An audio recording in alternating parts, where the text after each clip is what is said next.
Now, I'm going to first dive deep into the Papin sisters. This happened years ago, but it's the most unusual case, and it leaves many questions to this day. Now, there were two sisters by the name of Christine and Lee Papin. And Christine was the oldest one, and she was the one that was the alpha female. You had to do anything that she told you to do. Now, Lee Papin, she was more of like the younger sister, so she would follow her older sister's roles. So she was basically a very passive and submissive person. Now, these girls were born into a poor family in the early 1900s. Their mother was very abusive and their father was an alcoholic. But because of their home life, they were placed in different foster homes and covenants when they were young. As they grew older, they found work as live-in maids in wealthy families, and one of them that they worked with was the Lancelin family. Now, in the Lancelin family, there were three family members: a husband by the name of Monsieur Lanson, his wife named Leonie Lanson, and his daughter Genevieve. And they all lived in this very wealthy home, and the Papin sisters was basically working for them. The Papin sisters worked long hours, and they barely spoke to anybody outside of their job. They were always antisocial and amongst themselves. Now, on February 2nd, 1933, something terrible happened. On this one particular evening, Monsieur Lanson had just come home from work, noticing that he was unable to get inside his house. His front door was locked. He could not get in, so he got very worried, so he ended up calling the police. When the police came and they broke open the door, they noticed a very horrifying scene in the house. In the kitchen, they found bodies of Leonie and Genevieve smashed to death beyond recognition, their eyeballs gouged out, and blood everywhere. It wasn't until the police officers went upstairs searching around the house until they found Christine and Leah in bed together in the sheets. They were quiet, they had no signs of panic and fear. The police officers asked them what had happened. They ended up confessing immediately about the murders and said that they both did it. But the police officers asked them why. Why did they do this? Well, according to Christine, she had an argument with Madame Lancelin, and it ended up leading into a brutal attack. Now, of course, Christine, being very angry, who was the alpha female, would tell her little sister Leah what to do, and Leah, like usual, ended up joining her sister's commands by helping in with the murders. The trial of the Papin sisters was such a sensation in France to where it brought up a lot of the topics about the reason for mental disorders with domestic workers and trying to figure out a treatment plan for employees that have mental illnesses. Some people saw victims of the sisters as an oppressive class system growing up in a poor family for the cause of these mental disorders, while others viewed them as cold-blooded killers. Immediately after this, Christine was given the death penalty. However, later on it ended up changing to life in prison. Unlike Leah, however, she received a lighter sentence of 10 years simply because people believed that she was influenced by her older sister Christine, who was an alpha female. But Christine, of course, started deteriorating health-wise and mentally, and Christine ended up dying in prison in 1937. After 10 years, Leah was released and she ended up living her quiet life while she died in 2001. The story of the Papin sisters remains one of the most sensational stories ever to happen in France.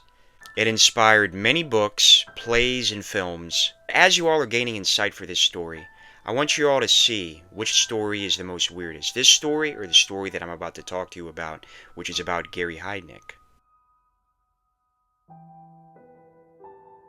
He also grew up in a very troubled home, and this is how he became the person that he became to be, a serial killer and a rapist. His house was located at 3520 in North Marshall, Philadelphia, and it was at this house that he committed these horrendous crimes. And this is going to take place in the mid-1980s, where Gary began his killing spree. Now, Gary Heidnik believed that men were men and women were women, and that women were only put on this earth to make babies. And this is what he called the baby factory. And what he would do was he would kidnap these women, put them in the basement, and he would try to make babies with him. And these women were chained, tortured horrifically to where it's in the minds of incomprehensible of what these women went through. On a cold night in November of 1986, it was then that Gary met Josefina Rivera, who was then a 25-year-old woman trying to make ends meet on the street as a prostitute. Gary offered her a ride and some money, but not suspecting evil in him, she ended up going into the car with him. Once she was in his house, he ended up overpowering her and started taking her into the basement and started chaining her. While Josefina is being chained, she noticed that there were women also with her downstairs. So there were multiple women that he kidnapped. They were forced to live in terrible conditions, and they were given little food and water, and they were so tortured to where it left them in constant pain and fear. Gary would often put them in a pit that he dug, and he would lure them into this hole with plywood over it, putting cement bricks and something heavy so that way they couldn't escape. Life in this basement was such a nightmare for these poor women because they had to endure sexual abuse, tortures, beatings. It was like hell for these women. Gary even made the women beat each other just to avoid his wrath. and this would entice hopelessness, wondering if they would ever escape this prison. Now, Josephina, the bright one, decided to herself, knowing that this was torture for her and her friends in this basement because she established a friendship, she ended up figuring out a way out. And this was first trying to gain Gary's trust. She had to follow his commands, endure his tortures, basically following what he would tell her to do. And she just had to pretend to be loyal with him. And this allowed Gary to really slowly but surely realize that Josephina was on his side and that he was the master and she was the servant. But on March 23rd, 1987, Josephina ended up convincing Gary for her to visit her family that she hadn't seen in a while. She basically told Gary and said, "Hey, listen, if you let me see my family, I'm going to come back with another woman and add to your baby factory." Gary, thinking he broke her will, agreed and said, "Yeah, sure, you can visit your family as long as you bring another woman to my factory so I can make babies with her." But instead of visiting her family, Josephina ended up going to the police department and started talking about all these murders and brutal torments that was happening into this one house underneath this basement. Immediately, police ended up raiding Gary's house on March 25th, 1987. They found the remaining captives and immediately arrested Gary. The women were free after months of just unimaginable torture that they endured. The next thing that I'm getting ready to show you is an interview with Gary Heidnik on a television series, and this happened in 1991, and he was asked the opinion of his murdering spree and how he did it. Check it out. I was conscious enough to know that was a conscious act on my part, and that was essentially the reason. To drown out that noise, for sure. Well, they might like a little entertainment, too, you know. At first, I tried to make it nice, right? Yeah, how did you do that, Gary? I was holding parties here, for one thing. I consciously knew I was trying to hide the evidence. Nothing was working. I was trying to find something that worked that would make them shut up to stop hollering. So you got progressive kind of infliction of pain on these women. I was trying to find something that would make them behave. But it was painful to them. I hope so. You know, that's what I was trying to achieve, you know, to make them behave. They go down in the hole in the morning, board goes over the top of the hole with the sandbags and et cetera, et cetera, et cetera, and then they stay down there till roughly about 8 at night. I dismembered the body and I started burning it on the stove.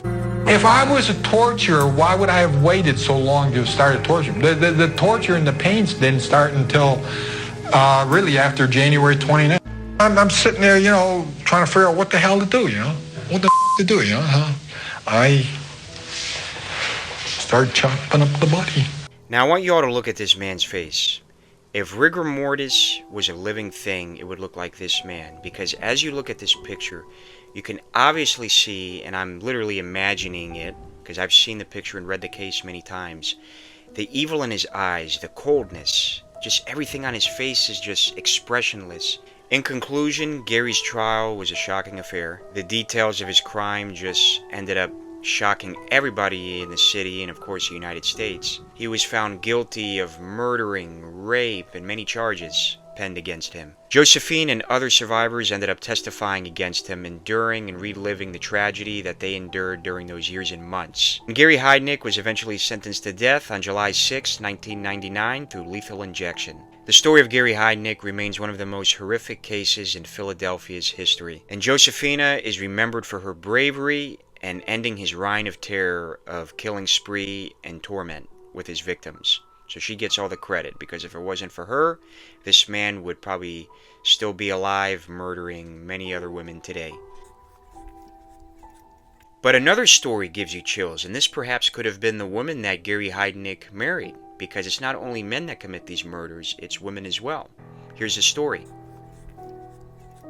Catherine grew up in a very difficult environment and her family life was tough. As a young girl, she didn't have any friends and she just felt very alone. Despite this, she worked hard and ended up getting a job at a slaughterhouse, which is where she would kill animals for meat. And this job was not easy, and Catherine seemed to get very comfortable with it. She quickly became known for her skills in knives, which she would later take home and hang above her bed. As Catherine grew older, she ended up having relationships with many different men. Unfortunately, these relationships were filled with violence and problems. And it was very known by these men that Catherine had a very fiery temper. She would throw stuff, threaten them, doing all this stuff. Very aggressive woman she was. It was once recalled by one of her ex-boyfriends that she hit him over the head with a frying pan. And in another instance, she ended up cutting the throat of another man's dog as a warning. In the late 1990s, Catherine ended up having another relationship with a man by the name of John Price. And John was a kind-hearted, hard-working man, and everybody liked him. At first, the relationship seemed fine, but just like the other previous ex-boyfriends, fuel to the fires started developing. She would have violent outbursts, and John, as much patience as he could,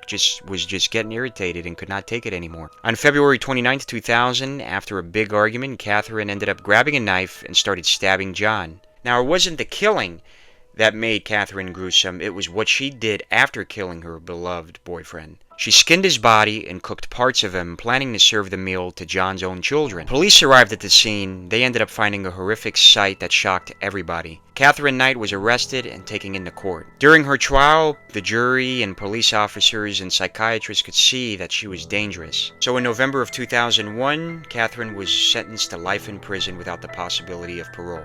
Catherine's story is a very tragic and horrifying one, as it reminds us that anytime we're in dire of needing somebody to hear our problems of whatever we're going through, that we need to seek help immediately. And no matter how severe it is, if there are intrusive thoughts that is in one's heads, please see a psychologist and don't do anything immoral like this. Today she remains in prison, and she is regarded as one of most Australia's infamous murders.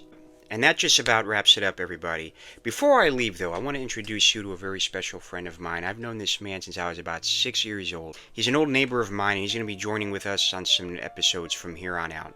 Take it away, Larry. Hi, everybody. Nice to meet y'all.